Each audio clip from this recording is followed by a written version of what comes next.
On your planer, it probably came with something like this, which is there to help you get the many bolts out that you need to take out in order to replace the knife. So when we look at this particular one, this is a 3-knife planer.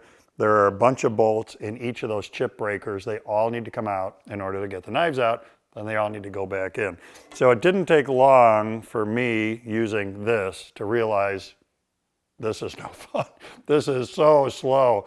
And it's not just on this planer, it's on a lot of other planers that I've worked on. So here's my tip on this is forego the thing that comes with your planer and let's use a little power. I've got in this driver, impact driver, the same Torx that came with it, but we can do this so fast.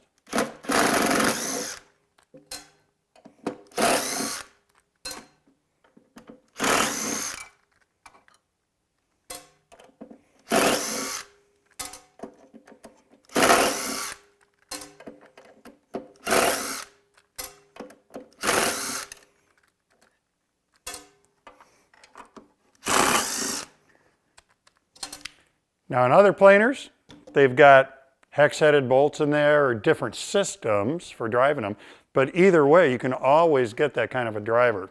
Now, when stuff goes back in, this is an impact driver with no clutch. It would be so bad to break one of these off. So when things go back in, I drop the impact and go to a conventional drill driver because then I can use the clutch to control my torque settings.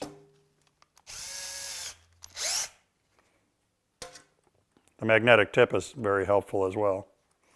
And when I do this, going back in, I get one started. Now, one of the things you want to be careful about here is the opportunity to cross thread. So I'm taking it easy, making sure it's engaged correctly. I'm not going to tighten that one completely until I get a second one in. I just want to make sure that all the holes are lined up on the chip breaker and the cutter head all the way down. Then I'm willing to go for the gusto.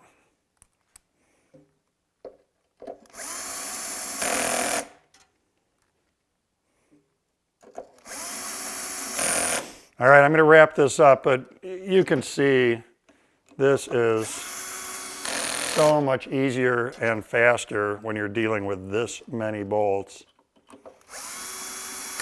to expedite your knife changes.